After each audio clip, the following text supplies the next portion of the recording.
Good evening, everyone. Good evening.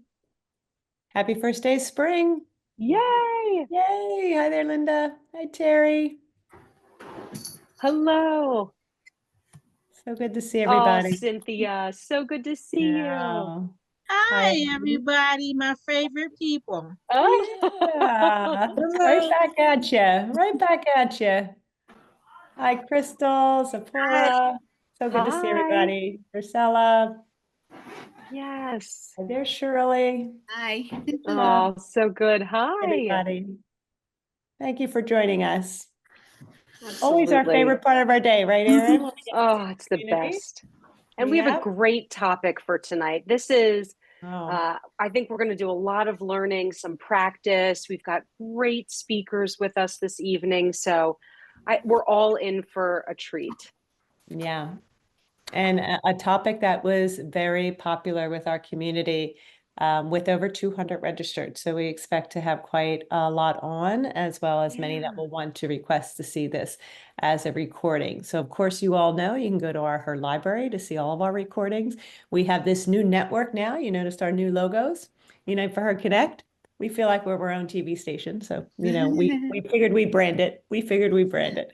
But Erin, how about if we get started? Should we do a little housekeeping? Yep, absolutely. Yeah. So, first, I want to welcome all of you to our speaker series. This is our second speaker series for March. And tonight we are learning all about befriending your body and mind, embodying inner strength and resilience with EMDR and self care practices. So, I think we'll all be leaving the segment tonight feeling really peaceful, really together, but also with some tools that we can take with us. So hopefully you're in for a great night of practice and learning. A couple housekeeping. So please make sure that you mute yourself as we move through. You're welcome to use the chat to put in any questions that you may have. Our speakers will be monitoring the chat. There'll also be some moments for pause that we can relay some of the questions to our experts. And then, of course, there'll be time at the end that Sue and I can pass them along. And then, like Sue said, we've had so much interest in this topic. So we are recording the segment, which will be available in our UFH Connect video library as early as tomorrow. So oftentimes we're seeing there's so much information that's covered. We are diving back in the next day or over the weekend just to kind of rewatch and re-listen to everything that's being shared. So know that that will be available to you. Yeah. And I know, Erin, we're thinking we're going to probably go over the 7 o'clock time tonight. So we just want to make sure you're aware of that. There's a lot to cover. Yeah. We definitely understand if you need to break at 7, but know that we're expecting it to go over 7. So we want to give you that heads up just so you're prepared. We also want to thank our sponsors. We can't do what we do without them. And I always have the honor of seeing them at all the national conferences as well. Just got back from SGO, the Society for Gynecological Oncology out in Seattle, and they are just right there by our side. And we are so grateful to them. So a big shout out for our presenting sponsors, which is West, Merck, and Daiichi Sankyo, with additional support from Gilead Sciences, Lilly, GSK, Pfizer, and Agendia. So thank you all for everything that you do so we can deliver such meaningful topics and very front of mind for our community on ways that we can just continue to empower you. Thank you, Erin, for Absolutely. picking that up for us. Of course. Yeah. And while we're getting close to the end of the month, we are not done yet with our education segments.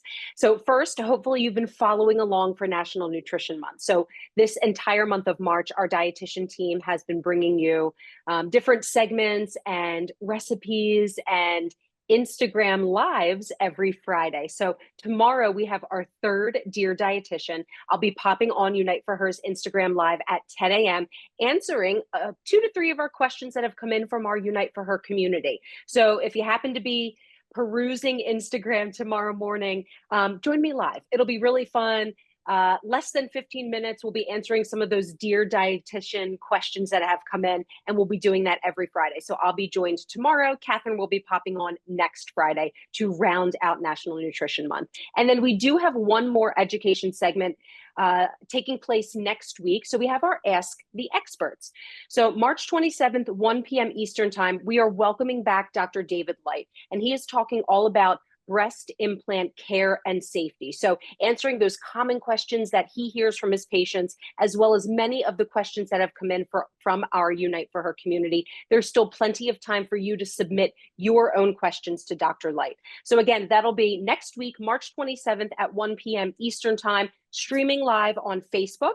So join us live, sending your questions ahead of time. We'll get through as much as we can, but really important topic, and perhaps a discussion that not everyone thinks about as you're going through reconstruction. So he'll be shedding a lot of light, pun intended, on that topic next week. And of course, you can view all of these segments at, again, our UFH Connect library.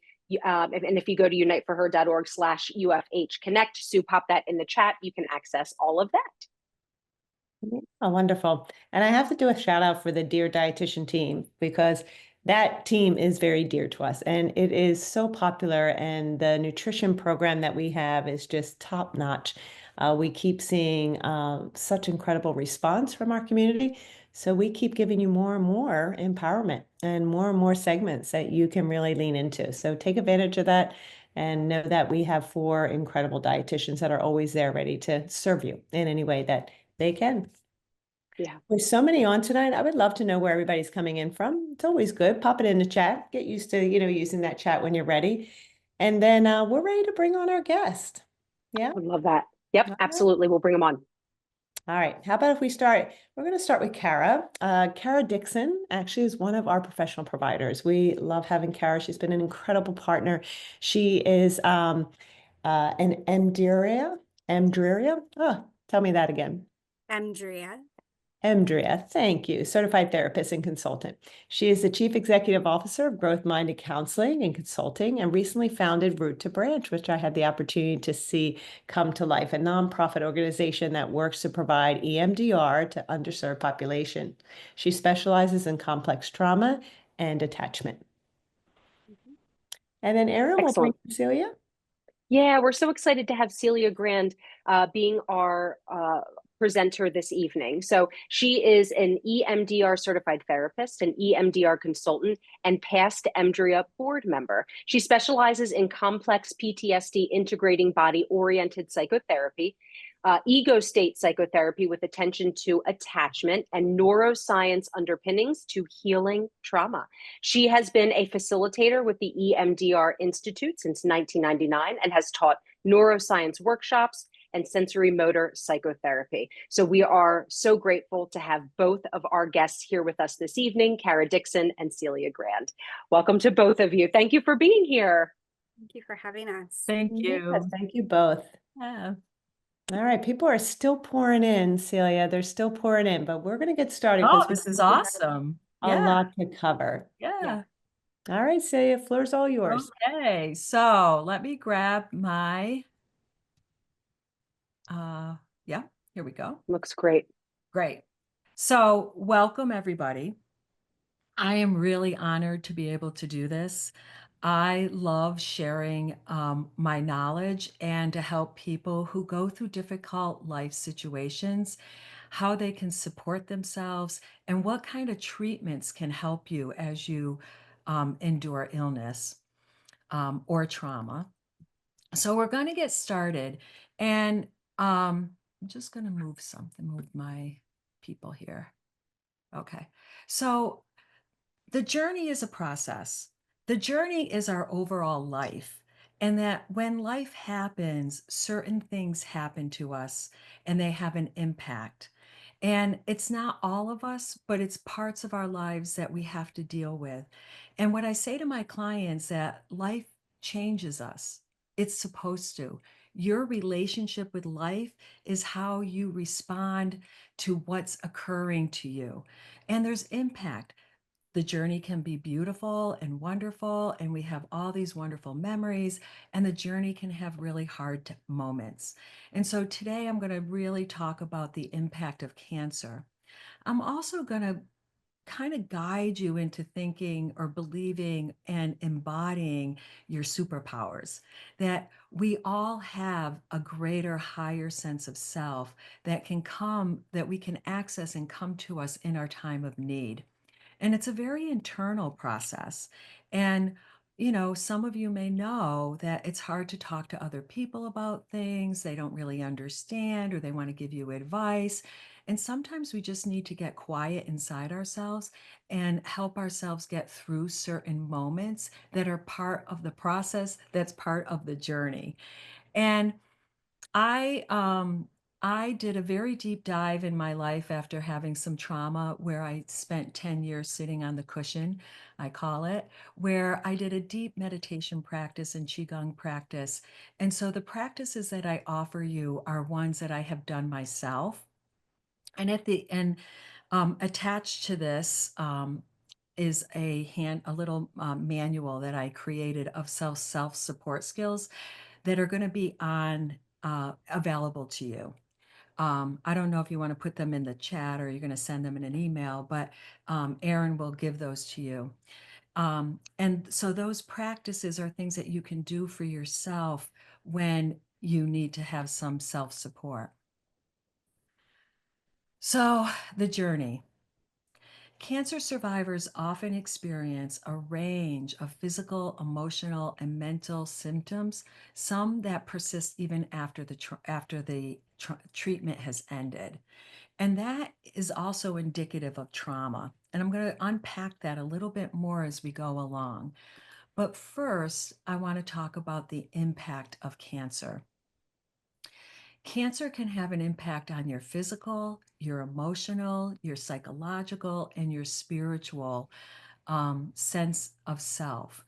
And so the physical, obviously, I'm sure most of you know that you've had some physical, maybe fatigue or joint pain or changes in your hair and your skin, feeling the pain. That's real. And sometimes it's hard to just kind of get through those moments of physical unrest or the emotional aspects, like the fear of reoccurrence or the grief or identity struggles or anxiety and depression. All of those are normal for what you're going through, but they can be really uncomfortable as you're going through it. And then there's the psychological impact where your body image and feelings of self-worth and the chemo brain or the brain fog or difficulty making decisions because you don't feel like you're grounded in yourself anymore. And then there's the PTSD, which I'm going to really deep dive a little bit more into that. And then the spiritual aspect that I'm not really sure if many people talk about the spiritual aspect. Often that's a very private piece, but we sometimes have to make meaning and understand, why is this happening to me? What is my learning? As a friend said to me, it's not what life is doing to me, it's what is life doing for me. And that's a pro-growth perception. Like, what am I supposed to learn? How am I supposed to grow? What is the overall meaning of my life? And then there's the whole, we all have to deal with mortality at some point in our life. But when you have cancer, that kind of comes on your doorstep a little bit more quickly, and an unwanted visitor to have to deal with one's own mortality. But often when we lean into the spiritual aspects of our whole journey, sometimes we can find the answers. And so I am going to go into a little bit about how that can happen. So, what is trauma? Trauma, when you have a traumatic event, it impacts your sense of safety. It greatly impacts your sense of self. Like, who am I? I was somebody before cancer, and now I'm somebody different. And I don't even know myself sometimes. Or you're struggling with the ability to regulate emotions or even deal with other people. And trauma is not what's happening to you, it's what continues to happen to you. It's the reaction that you get every time something else happens, like a new treatment or having to take a certain medication. So trauma is lasting in the moment of your experience. But I want to just pause for a moment and tell you what happens when you're having what trauma is. As I said, trauma is not what happened to you, it's what continues to happen. In the moment of trauma, there's a split in the sense of self. All the fear and the worry, the emotional and psychological and physiological aspect of what you're going through have to go underground because why? We have to go on with daily life. So often what happens is when we have a stimulus, something comes up, like I got to go for a new procedure, all of the old stuff that you've already dealt with are coming into foreground. That's trauma.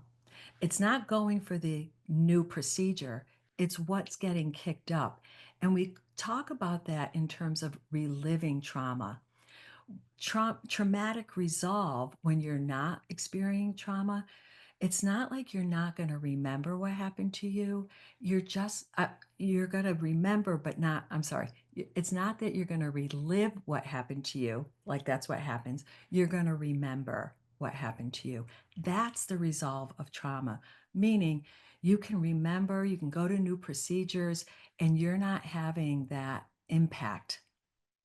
So I want to deep dive a little bit more into what is medical trauma because that's specific to your cancer journey.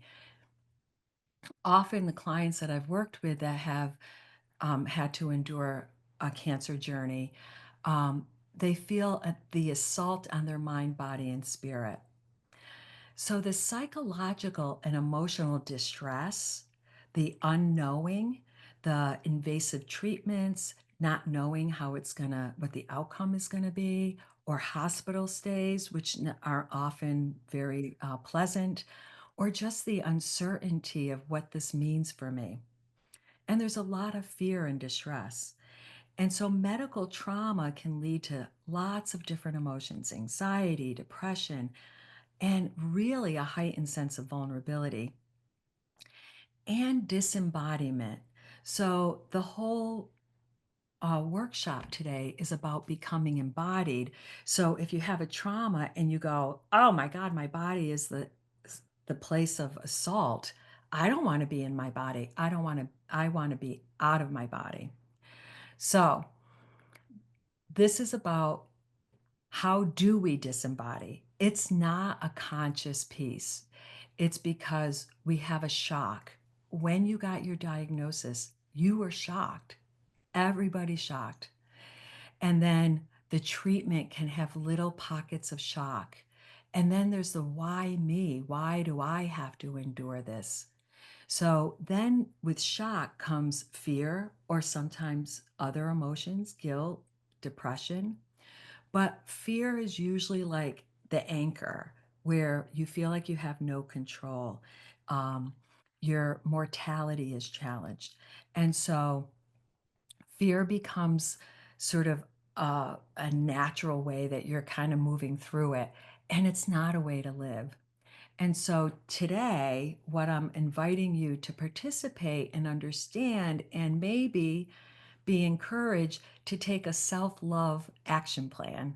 So I do think when we're traumatized, it's really hard to feel love for ourselves. But when we can ground ourselves, when we can deal with what's happening to us, I think that is self-love. It's not looking in the mirror and going, oh, you're beautiful. It's really about taking care of the mind, body, spirit. So this is where we kind of lean into what are the superpowers? How can you go from a disembodied state and begin to empower your mind and your body and your spirit? So I'm going to talk about two ways in which we befriend our body and our mind. One is called bottom-up processing. That's when we're starting to work with our sensation. So if we can drop into our bodies and we can just go with where we're feeling. So when I taught a particular psychotherapy method, we talked about information processing on 3 levels. What does that those big words mean? That our system can process on a body level, it can process on an emotional level, and we can process, and most of us think we process through our brains. And all three are being processed at the same time. But when we're in that triggered state, we have to slow everything down. So when we drop the content, the thoughts and the feelings, and we go into the body, we begin to manage that physical impact and that emotional impact. And how we do that is through embodiment and awareness exercises. So I'm going to dive a little bit deeper of like, what is awareness? Well, our systems have a natural sensory feedback system, and we actually have 8 of them. But the ones for awareness, the hallmark ones for awareness, are exteroception, proprioception, and interoception. So exteroperception is when our system is taking in information from the outside of the world through our senses. It detects what we see, what we hear, what we smell from outside ourselves. And then when our senses get activated, we have these little neurons that send information through the brain, through our sensory nerves. And the brain then processes these signals to help us understand, what am I understanding in this world? I'm oriented outside and something is happening, and I am sensing and feeling my awareness outside of myself. Proprioception is kind of all of you have probably experienced proprioception, but didn't know what it was. It's how our bodies move through space and time. It coordinates our movements, it helps us maintain balance, and we do everything without consciously thinking about it. It's just this natural sensory system that relies on our muscles and our joints and our inner ear to help us move smoothly and stay oriented to our environment. So, movement through space and time, how our bodies experience movement, is proprioception. And then the interoception is how our body senses our internal signals, how our organs and our muscles and our tissues are also sending information, those neurons, into the brain to maintain balance, to stay emotionally grounded and regulated, and also to get a sense of our well-being. Most of the practices that I'm giving you this evening is going to be more on accessing your interoception. And so from awareness, so we take awareness, and that's the sort of how we become embodied. We have to have some awareness, interoception, to be present in and aware of your body. So on the cancer journey, after treatment or surgery, it's often common to feel the body is the only site of illness. And so embodiment encourages you to reclaim your body as a source of strength and resilience, and to help you reclaim and empower yourself. Embodiment also, after surgery, it's common to feel disconnected from your body. So we want to connect in. And so embodiment helps you rebuild trust, increase awareness, and invite you to feel home in your body again. And the last piece of embodiment that I want to share with you is really how we do that is to work with the wisdom of sensation. So after treatment and surgery, it's common to focus solely on medical recovery. But embodiment encourages you to tune into the physical sensations, the breath, the movement, to foster emotional and physical awareness. So sensation in a bottom up process is anchoring into the sensation. It's the easiest and fastest way to shift from a distressed state to a more balanced state. So, how does that happen? So, a little bit deeper into the embodiment, the felt sense. All of you right now are sensing and feeling something in your body. Something may be saying, yay, or something may be saying, like something inside your body as you tune into it. And we're going to do some tuning into your body in a minute. as you tune into it and you just really hang out in it, it helps you to deepen a connection with your authentic self. You are not your cancer. You are not your cancer. You are an authentic being with a whole host of experience and future experiencing. And you're grounded in a sense of self that divides you from everybody else. You're unique in your own self.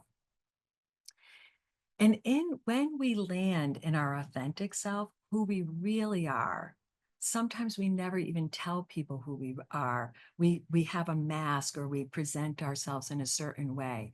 But when we take the mask off and we really ground in ourselves and who we are, we have an opportunity to get into our inner knowing, which is accessing feelings and sensations that guide us. So I do believe we have like this internal guiding system, and that guides our inner knowing. But it just doesn't go by, of course, like it would be easy if I just went with the sensation and just said, okay, what's the meaning of this? Never works that way, because when you go into sensation, what's the front door? I don't want to do this. Right? Because it focuses on working with the distress. It focuses on the parts of self that get activated. And a lot of times, trauma survivors or people with cancer have trauma in their history. So some of you, this may relate to you where your cancer journey brought up maybe childhood memories. Your cancer journey might have brought up relational attachment problems like divorces or ruptures in relationship or childhood wounding, either by not being loved enough, or there was abuse that happened, or there was bullying or something that happened to you. So here's your cancer journey. And then all of a sudden it's like, whoa, all this stuff is coming up for me. So in felt sense processing, we're processing with parts of self. Now, how do you have a part? We call them ego states. You don't have little girls and little boys running around inside you. You have a state of consciousness. When trauma happens, there's that split. Remember, all goes underground. So when we access through mindfulness and awareness, we open up that part and we get to understand it a little bit. And maybe we provide some nourishing, emotional nourishing to ourselves through an inner dialogue or through drawing or through meditation. And we just land in ourselves. When we do that, we're starting to look at the inner conflict. We're feeling that inner conflict. And with a practice, you wait for the felt shift, the shift from a stuck state to a state of flow. And a state of flow is where you get those insights and those intuitions and that can guide your actions. And I'm sure everyone has had an experience at some time that you go, oh my God, I know where I'm going. I understand. And it's unfortunate as humans, we often don't get there into flow without a problem. I often say to my clients, like, if I told you on a silver platter how to heal, you wouldn't be able to do it. You have to go through it to get to the other side. So this is the process of embodiment and working with sensation and that felt sense to move you from a pain place to a more flow place. So we are going to start and we're going to start with this little exercise. I'm going to invite you to do this. And then afterwards, we're going to pause and you can write something in the chat if you have a question or if you have a comment that you'd like to make. And Susan and Erin and Kara will be the ones who will bring them to me. So I want you to start with, you can close your eyes or you can find a spot on the floor. I want you to feel really cozy in your chair. Feel the seat, feel your spine against the chair. If you're standing, feel your feet on the floor, maybe do a little sway to get your body sort of in that right place. And then begin to just starting with the top of your head all the way down into your core. Just let go of the day. Let go of everything I just said. Just let go of everything. So if you're overwhelmed with thoughts, imagine like a hourglass, and the sands are going through the hourglass, and those thoughts are going into your body, or going through your body and going out your feet into the earth.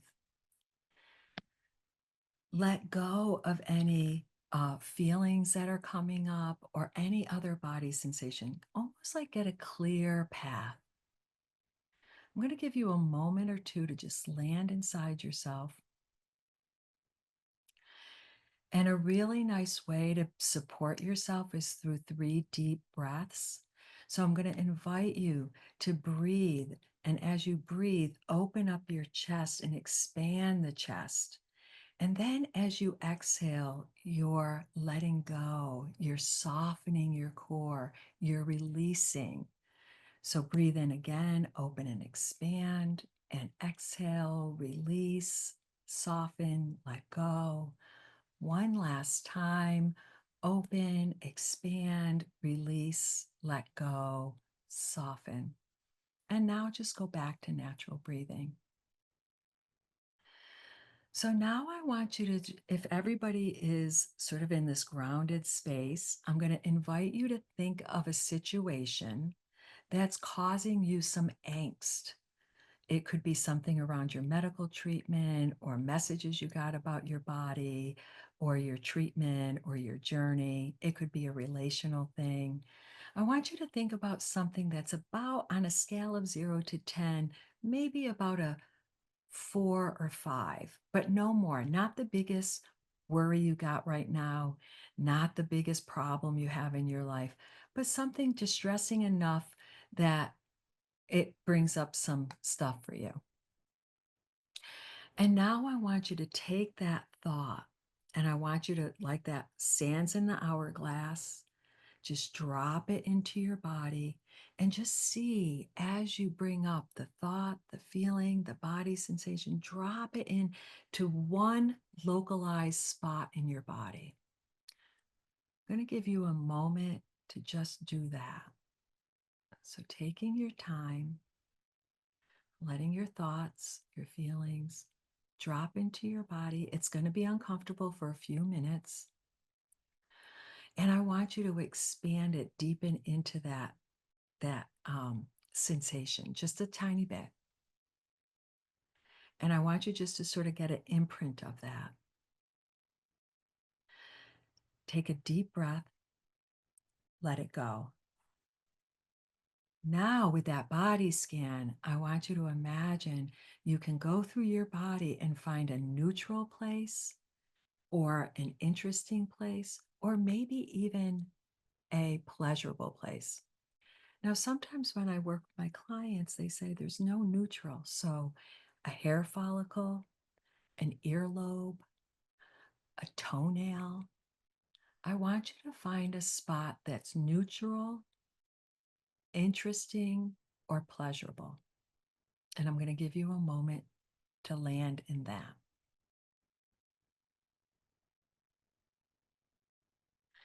I want you to expand and deepen into that neutrality, or into that good feeling, or into that interesting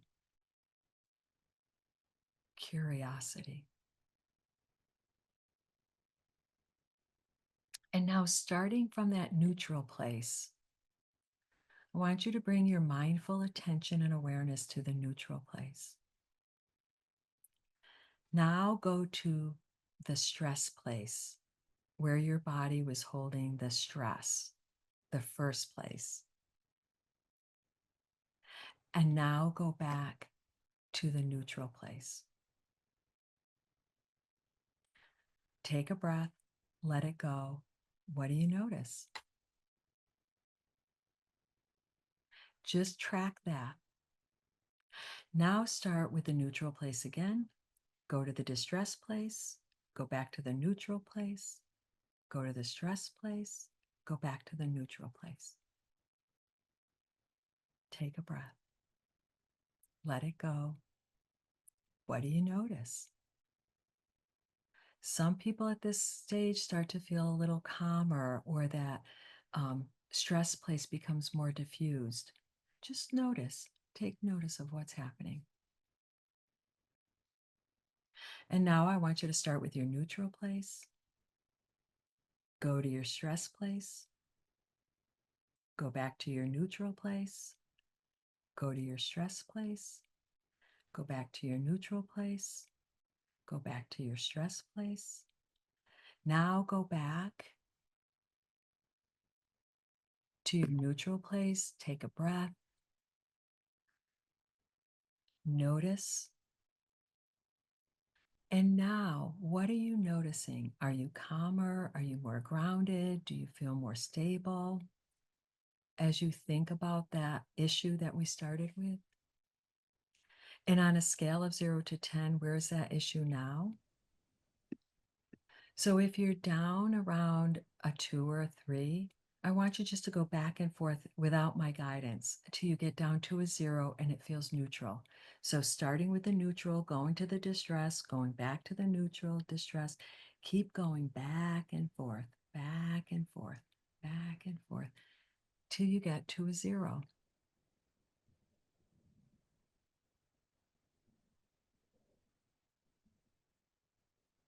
Celia, I'm just going to interrupt real Yeah. quick. Just have a couple people having a hard time hearing. So if you could just raise your voice a little bit louder. Some are okay, but some are chiming in that they're having a hard time. Okay. Can you hear me now? I'll speak louder. Thank you. We don't want to miss anything, Celia. We just don't want to miss anything. I get it. And I have a tendency, unfortunately, when I do these processes, I tend to soften my voice. Oh, yeah. Got the No, therapist voice going. I got you. Galena So, said it's much better. So thank yeah, you. great. Awesome. So, this is a time to open up, and anybody have any feedback or anything that they want to share, you can put it in the chat, and Susan or Erin or Kara can shout them out, or if you have a question.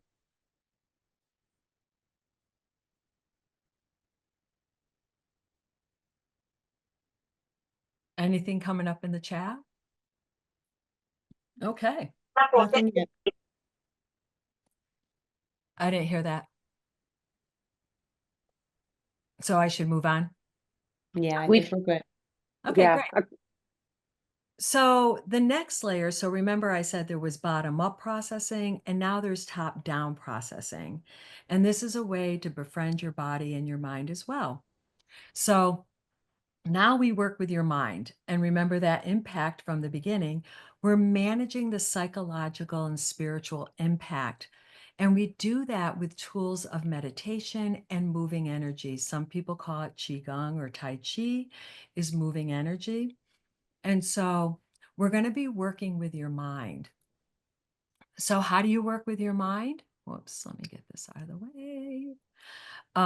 We can achieve peace with meditation. The power of the mind really can help us from a top down, helping us to reduce ruminations. What are ruminations? That's overthinking. You know, when you're having the fights in your head with somebody, or you're kind of like on like one track of like ruminating and things are just going around in your head. Well, meditation can help reduce that.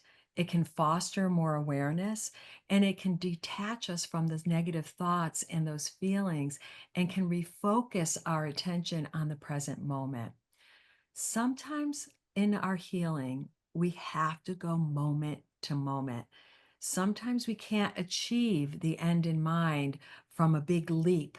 We have to slow it down and go moment to moment. And meditation is a way to do that. And a lot of people say, I can't meditate. Well, I don't think meditation is like something like some big thing that you achieve. If you can quiet your mind for like a millisecond, it's going to change everything.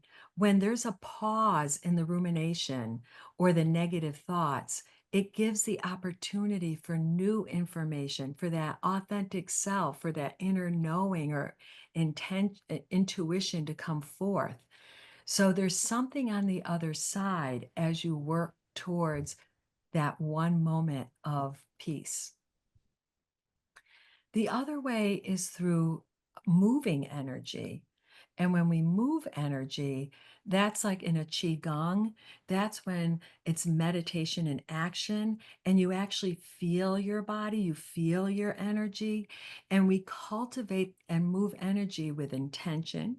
So you have to use your mind. I'm going to move my hands and with breath and with gentle movement.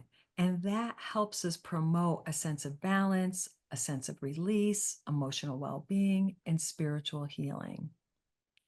So there's another little exercise. I call it the Chi Ball meditation. Some of you may have done this. It's a really kind of easy peasy one.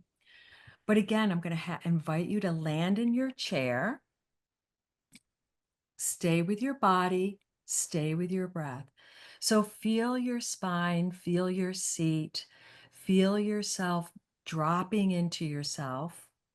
And this time we're going to do that clear body scan and we're not going to invite anything negative. We're going to get really to a clear state. And now we're going to work with your energy system. And the thing about Qigong or a Tai Chi, but Qigong is easy because you don't have to move and you can be sitting. You don't have to be standing. Tai Chi, you got to move. You got to have your feet move. And so that's a little bit more challenging. But Qigong and the purpose of Qigong is to move energy. So that's what we're going to do today. And honestly, if there's one tool that would be really helpful when you're really struggling is to clear as much as you can and move the negative energy so new, fresh energy can come into your feeling and sensing. So find a little comfort in your chair, feel your spine. Start with the top of your head. Imagine all the stress from your head, from the back of your head to the front of your head, your face, your cheeks, your eyes, your jaw, your neck, your shoulders. Taking those deep, deep breaths and releasing any tension or holding. Moving down into your core and your back body, taking that breath, opening and expanding your core and releasing any holding or tension that you're having. Moving down into the arms, release any tension or holding you have in your arms, get those nice and loose. Starting again from the top of your head, moving down through your core, your back body, into your pelvis, your hips, releasing any tension or holding that you have in your pelvic girdle. And then moving down your legs, your front and your back legs, all the way down into your feet. And I want you just to imagine that the earth is grounding you, it's holding you, that the earth's energy is coming up through the core into the soles of your feet and just providing nice, clean, fresh energy into your system. It's going to take a few moments for you to kind of clear and invite grounding, healing energy to come up into your feet all the way to your belly.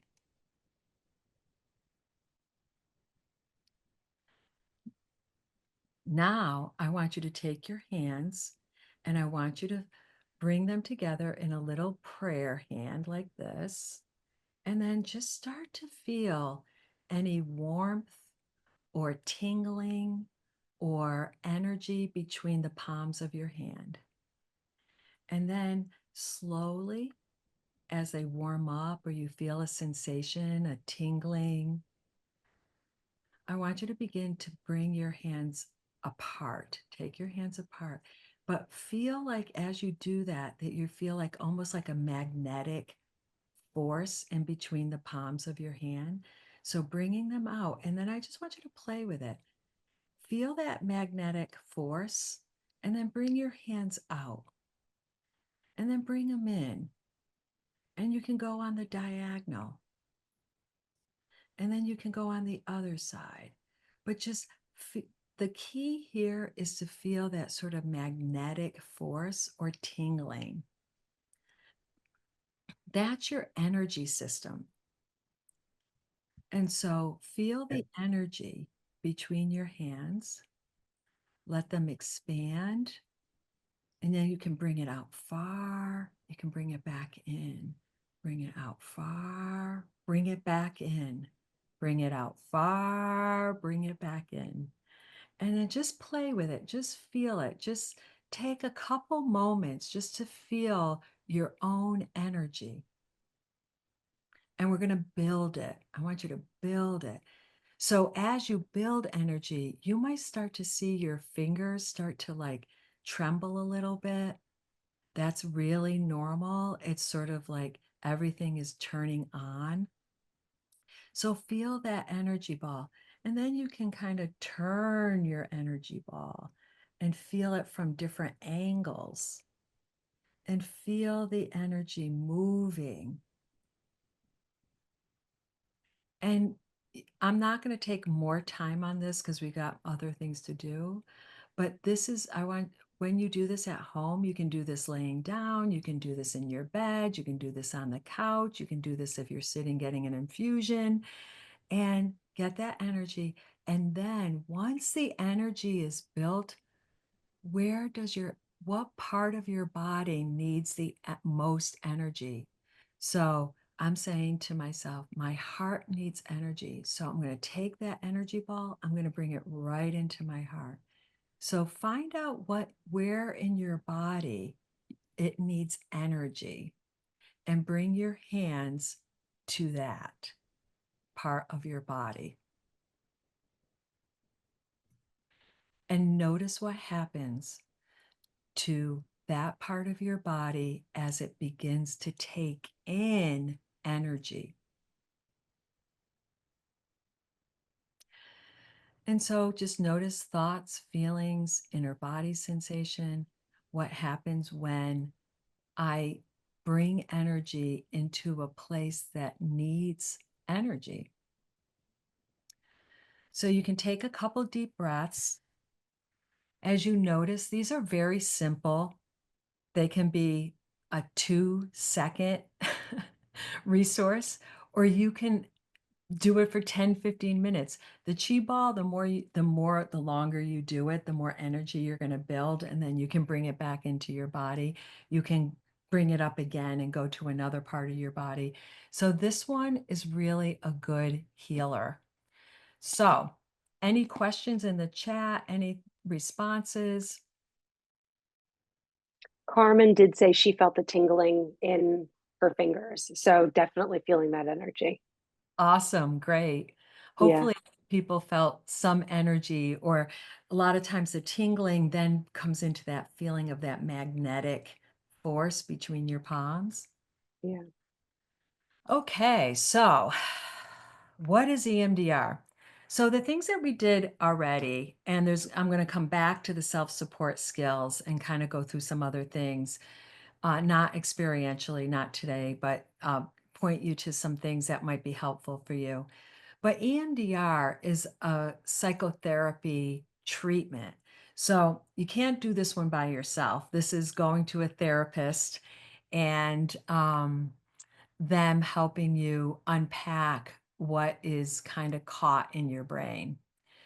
So EMDR is also known as eye movement desensitization reprocessing. Terrible name, but what it really means is that our brains can reprocess information. So I say to my clients, our unconscious is our hard drive on our computers, and our experiences is our software in our prefrontal cortex, our thinking brain. So in the deep parts of our brain, our unconscious brain, that's always driving you unconsciously, and you don't know why you do the things you do, but there are reasons. And that information comes up into the prefrontal cortex, the thinking brain, and gives you meaning and understanding. So when we have trauma, like I said, that split that happens and it goes underground, what we're doing, that's a triggered state. What we want to do is minimize triggers, reliving trauma. We want you to remember what happened to you without the physiological and emotional distress. So, this therapeutic approach helps us process difficult experiences, such as the trauma you've endured, or grief, or fear, in a safe and supportive way. It reduces emotional distress and allows relief and restore a sense of calm and strength. So, I have a couple cancer patients on my that I'm working with, and one person came in and had a long long resentment towards a family member. So the anger of having cancer was linked to the anger with a family member. We didn't work with the cancer. We worked with the old stuff that was holding her back from living her life in where she was at. It was also a process of sort of cleaning up life, if you will, and not moving into any kind of transition that she may be enduring, with that hanging uh, in her mind space. Other cancer survivors that I've worked with, were working with just the process of going through the medical trauma. Some have worked with the resentments that of people who weren't there for them during their journey. So your journey can open up a lot of different stuff. As I say this, you're probably going, yeah, I know what it brought up for me. And so EMDR can help you put that in place so that you're not reliving and struggling with those psychological or emotional or physiological distress. It helps you kind of get grounded in yourself and make that meaning for your journey. So EMDR starts with what we talk about is history taking. When you go into an EMDR therapist, they're going to find out about you and what you want to work on, and then what specific trauma we're going to unpack. And in phase 2, we do some preparation. And what that means is some of the self-support skills that you learn, we have some ones that are done for EMDR treatment specifically, and it also orients you to the process. The assessment, phase 3, is we're taking one of those experiences and we're unpacking it through thoughts, beliefs, feelings, body sensation, how your system is holding the trauma, how you're experiencing trauma as you're enduring trauma. And then the desensitization phase.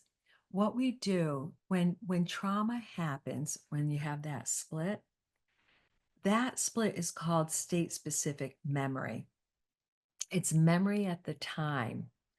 And what happens, our brain, our symptoms that we have now or our problems are linked to many experiences. And our brains, how they go underground in our brains is what we call a maladaptive network. So our brains are all networks. Just as I think so many neural systems are happening for me to even speak to you, it's putting together everything I know and also where I am in this moment. So when we desensitize, we're taking out a maladaptive network, we're mixing it up and we're putting it back.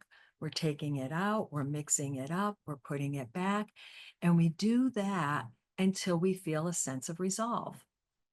Then, once we take out the negative maladaptive, we want to put in an adaptive network, and that's phase 5. And then our last check and balance is everything's in the body, right? We hold our memory in the body. We do a body scan to make sure that whatever problem you are having has no more tentacles to trauma. And then the closure and the reevaluation is how we close each session, how we close the treatment, how we make sure that what we're doing, the reevaluation is our check and balance to make sure that what we're doing is helping you. So that's in a nutshell. when we do EMDR, what we're working on is what we call the power of neuroplasticity. Our brains are plastic, meaning they can change.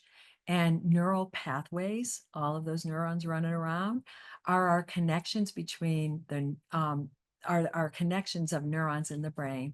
And they can be strengthened with a positive, or they can be weakened through that desensitization phase. So in phase 4, we're weakening a maladaptive network. And in phase 5, we're strengthening an adaptive network.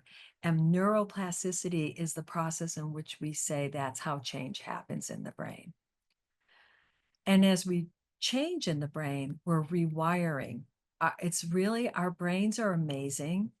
They have the ability to reorganize and create new neural connections, i.e., adaptive networks.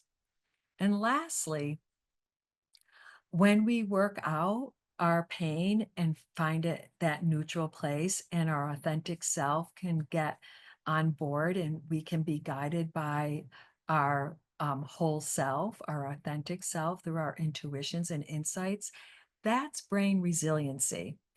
The resiliency is the ability to adapt and bounce back from stress and adversity. So EMDR changes networks, we build to brain resiliency.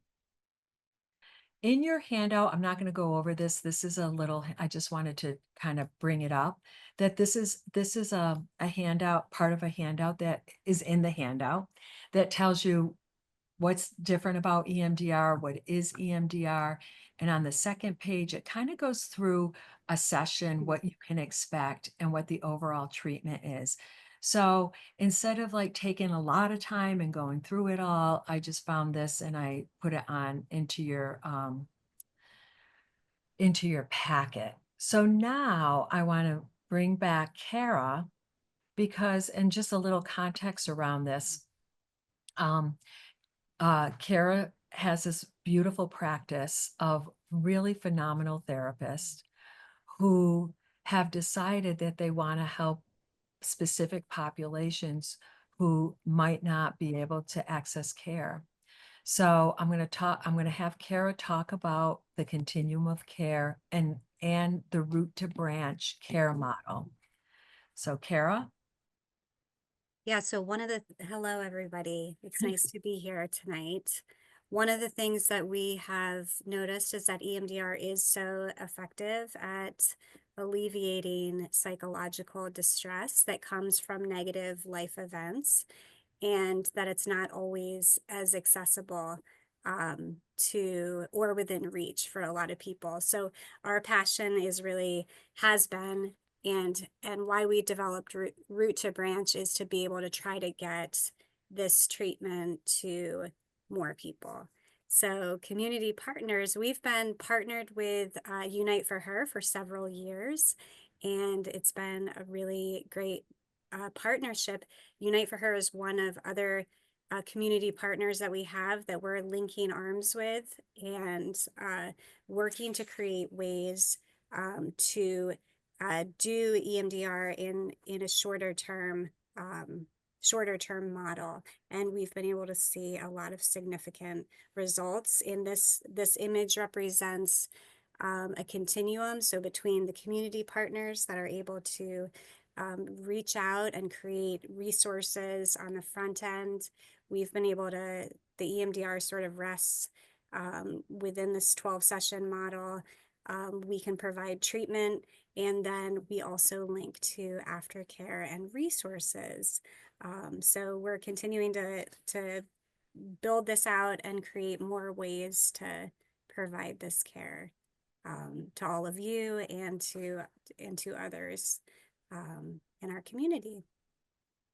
I just want to jump in also and say this type of model is really non-existent in the psychotherapy world, where you have community partners like Unite for Her who can provide referrals, and 12 sessions, you can take one big event that's really causing some havoc in your world, and you can get treatment for that and then be punted into an aftercare or get resources.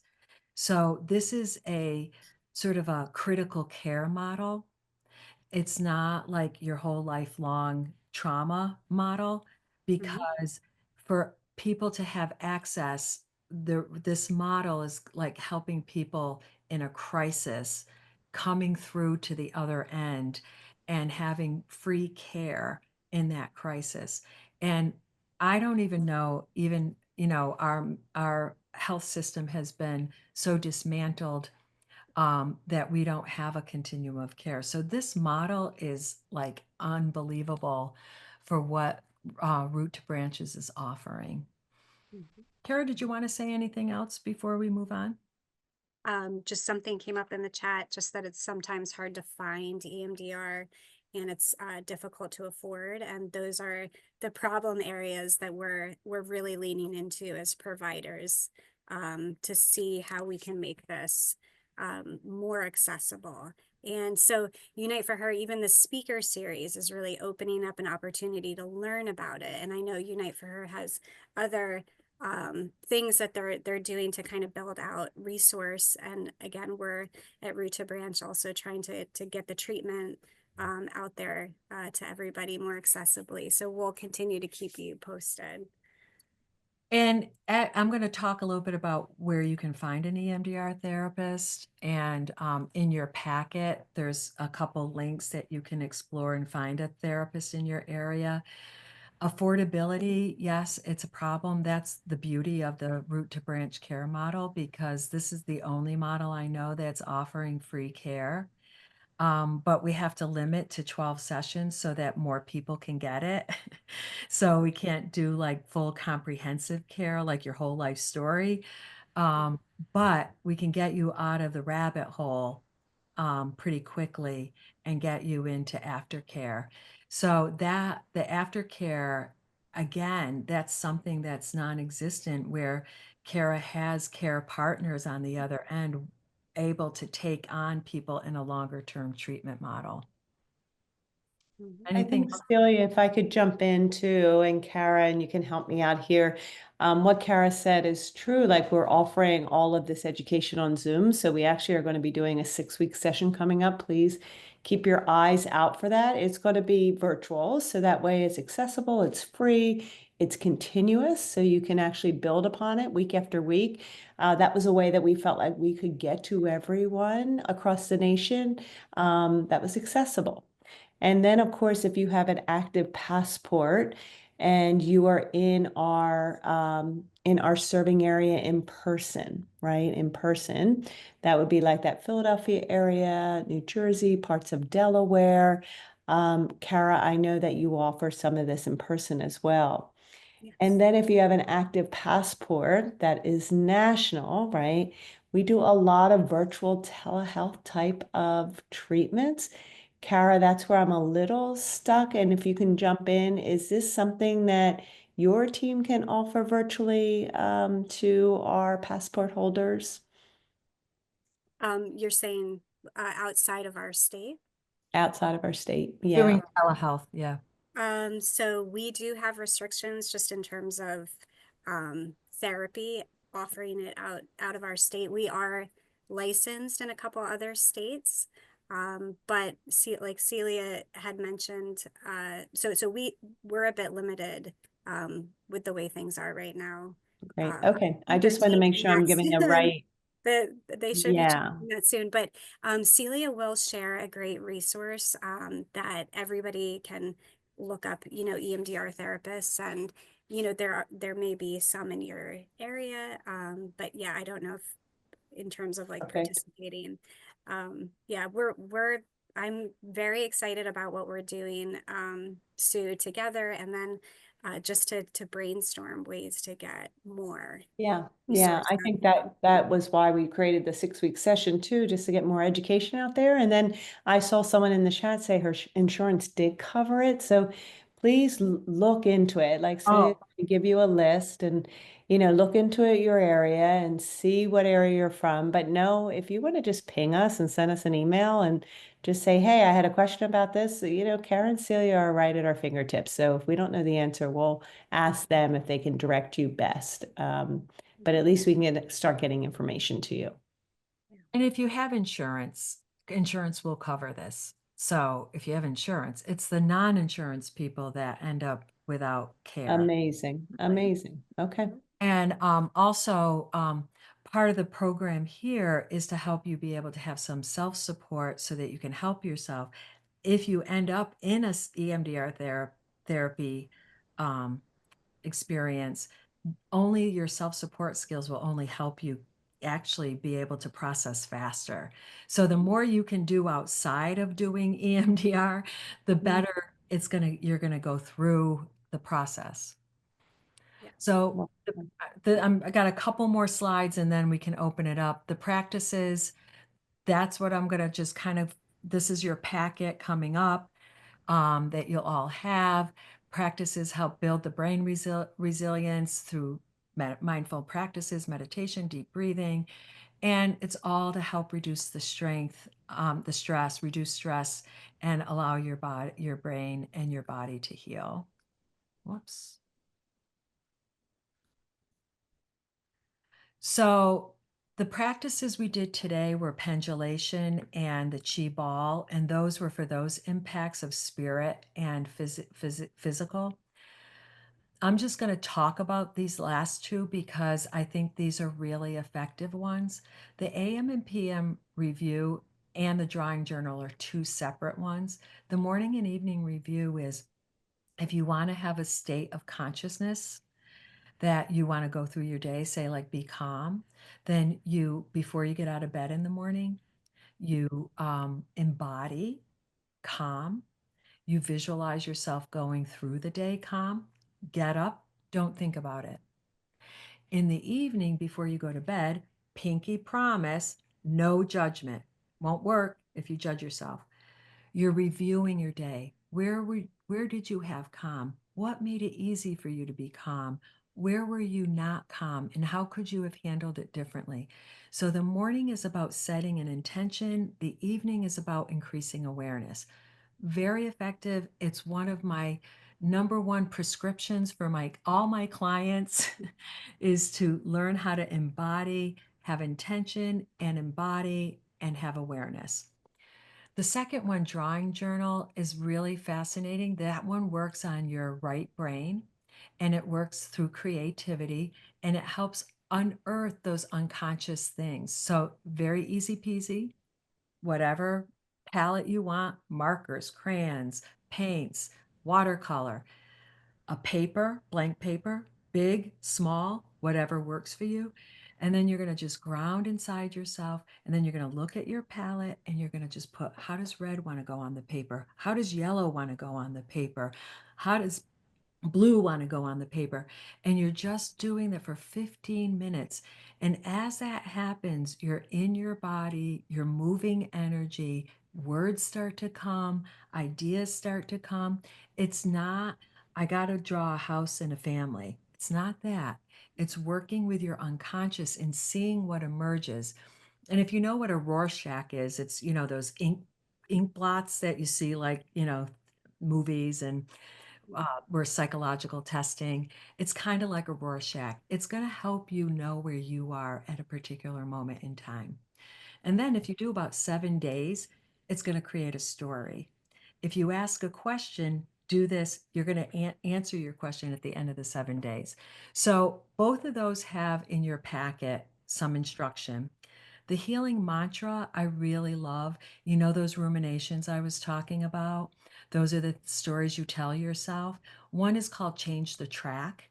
And that is, when those of you who are old enough to remember vinyl records and you had the needle and you waited for the needle to jump, right? So change the track is like jumping that needle. So whatever your head is telling you, you match that with a mantra. So if your head is going really fast on some thought, you're going to go, change the track, change the track, change the track, change the track, change the track, change the track, change the track, change the track. You're just slowing it down. You're interrupting that rumination enough for you to get grounded inside yourself and access that authentic self that has the intuitions and the insights. Easy peasy. another healing mantra for all of us who need soothing and reassurance. And that tags into when we were little babies, when we needed soothing and reassurance. So the mantra is, I'm okay, it's all going to be okay. And it works with soothing and so this one is a little bit different. This one has like a lullaby voice. So it's, I'm okay, it's all gonna be okay. I'm okay, it's all gonna be okay. So it's like it touches into our younger selves, our younger parts of ourselves that didn't get enough reassurance and soothing. And we can do that ourselves. That one, I have to say, is my number one go-to for my world of stress that I get at times. And everything I'm teaching you or telling you about are things that I do. So I'm not going to spend a lot of time on this, but here is your packet. And Erin is going to make sure that you get this. I'm going to just go through these slides. There's lots of different slides here, lots of different practices, including the ones that we did today. But I want to just get through this so I can get to the EMDR piece so I can show you how to access an EMDR therapist. There's this is what you're going to get. And then, whoops, let me move this. So EMDR.com is the EMDR Institute where I work for, and EMDRIA is our professional organization. These are two links on both those websites. They have Find a Therapist. And here are the definitions and different things you can read about, if that makes sense. And then there's Kara and I and our information in case you want to contact us. And that is it. So thank you for coming. And I'm just going to open this up for questions. That was Thank you so amazing. Thank much. you. Yeah, so good.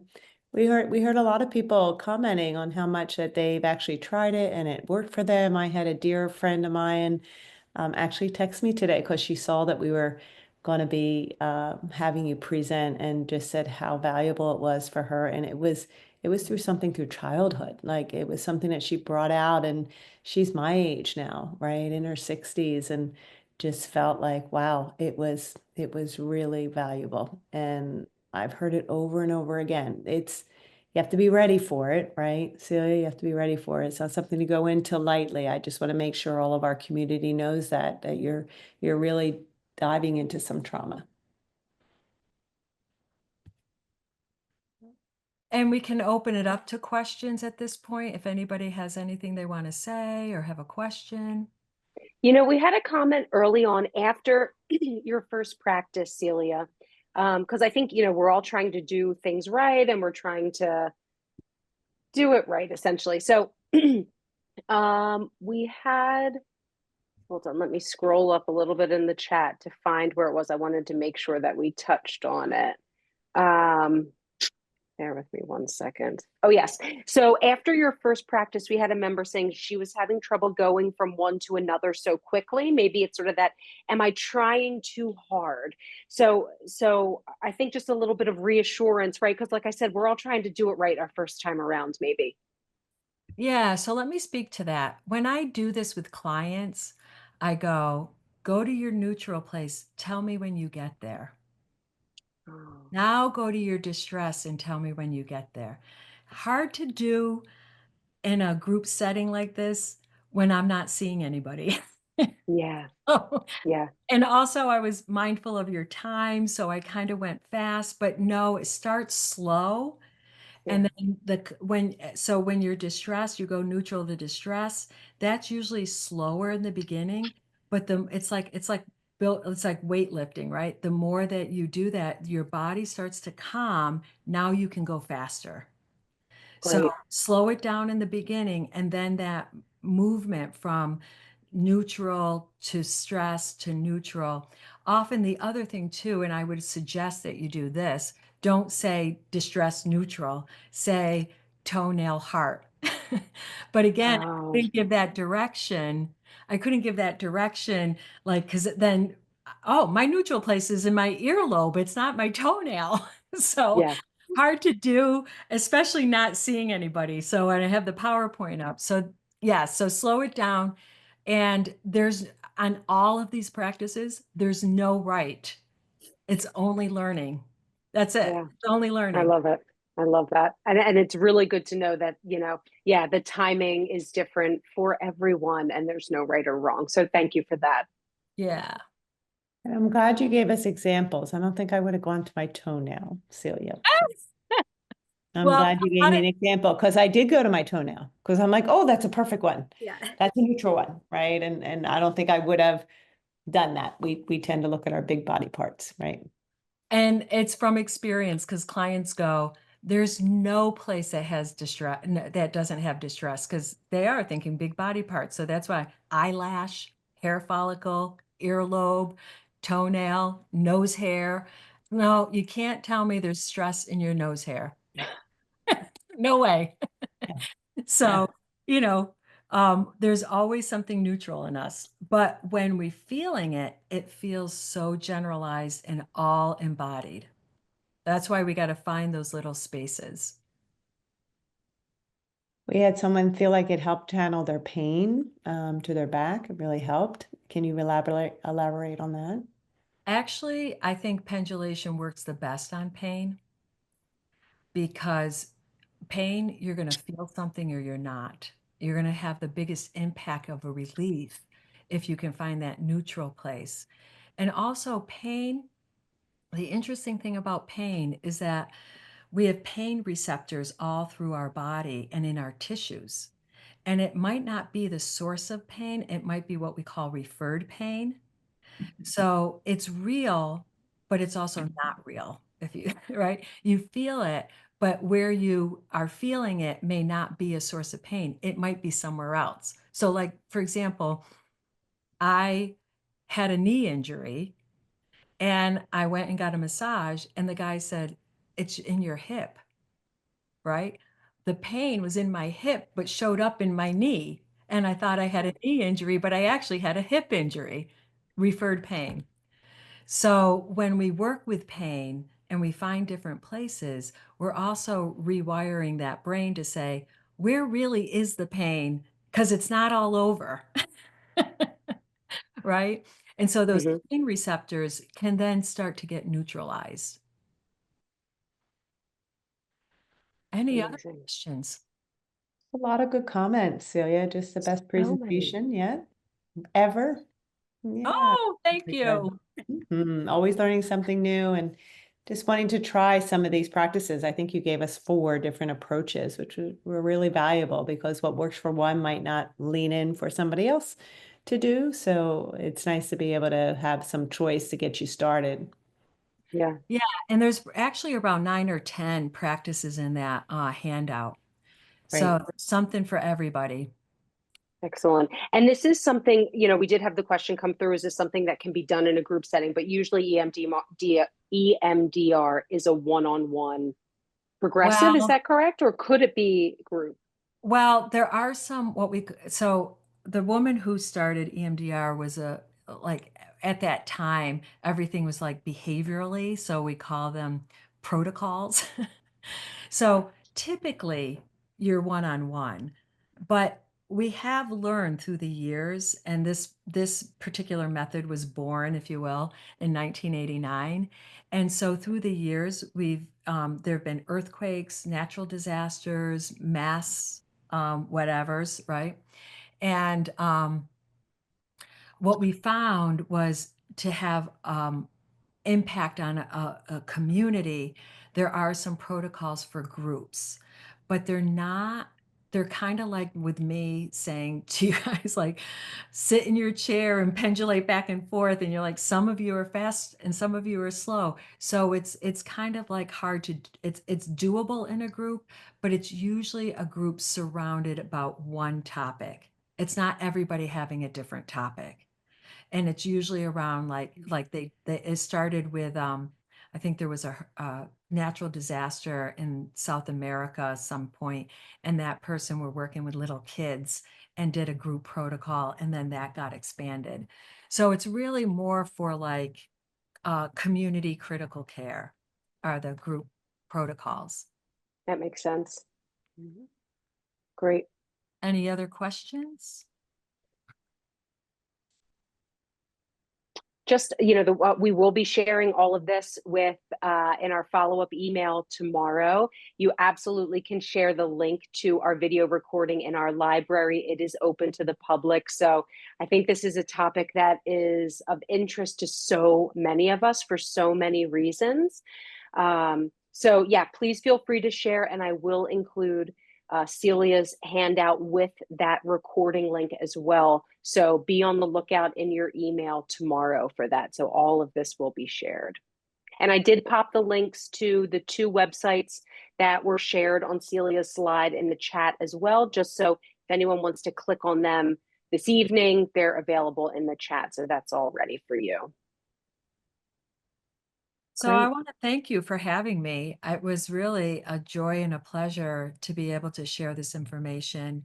And I really wish you grace and peace on your journey. And hopefully some of the things that I offered you tonight will be helpful to you. Kara, you want to say a couple lasting words? Yeah, thank you for having me, and we look forward to continuing to share what we can and support everybody as you're recovering. So yeah. Wonderful. Thank you. And we are so grateful to both of you, for being, Yeah. in our network and sharing this really amazing information. And I think bringing some context to how this can be helpful for so many in our community. So we're so grateful to both of you. Agree. Thank you. Thank you. Thank Yeah, have you. a wonderful night. All right. All right. Amazing. That was great. Learned a lot again. Is that, Yeah. Oh my, is so it, much. are Mhm. we off the? You're off the main screen, but you're still with us. You can leave with us, Sarah. You can get going. I know. Oh, can I All join? good. Yeah. We're just going to do our wrap up like we do, Yeah. at the end of Oh, each of that's our speaker great. series. So, Oh. Kara, do you have anything else? To say? Yeah. No, I think that Celia, that was amazing. I just want to say that you did awesome. Great. I think the tools that she provided, a lot of like phase 2 stuff. So even if people get EMDR whenever they do, these are things that they can incorporate. So Love that. Yeah. And just a reminder for everybody to watch our calendar because we are going to do a 6-week session on this live, as far as being on Facebook Live. So we're very excited to bring that component into integrative care space so that everybody can get access. Very All right, excited. Erin, there we go. Happy spring. Happy first day of spring. So again, we want to give a big thanks to our sponsors this evening. So tonight's speaker series is presented by West, Merck, and Daiichi Sankyo with additional support from Gilead Sciences, Lilly, GSK, Pfizer, and Agendia. And we are not done with the month of March. So join me tomorrow on Instagram Live at 10 a.m. I'll be leading our Dear Dietitian to answer some of the questions that have come in from our community for National Nutrition Month. So hopefully I will see you on tomorrow morning. And also join me next week with our Ask the Expert. So March 27th, 1 p.m. Eastern Time, we'll be bringing back Dr. David Light, and he'll be answering all of your common questions about breast implant care and safety. So something really important that I think gets overlooked. So hopefully you will join us next week. Of course, all of this is recorded and will be available to you in our video library. Yeah, there you go. Beautiful. Well, Wonderful. thank you, Erin. Looking forward to a Thank wonderful you. March. Lots of good information. And again, we listen to our community. So if you have anything that you really feel is top of mind and isn't covered, or you want to dive in deeper, sometimes you might be surprised it's in our library already. So take a look there. You can search it by category. But we're open to finding out those experts to join us on any topic that you might have top of mind. Yes, for All sure. right. Everybody Thank you. good night. Thank you, everybody. Yes. Good night. Take care. Good night. Good night.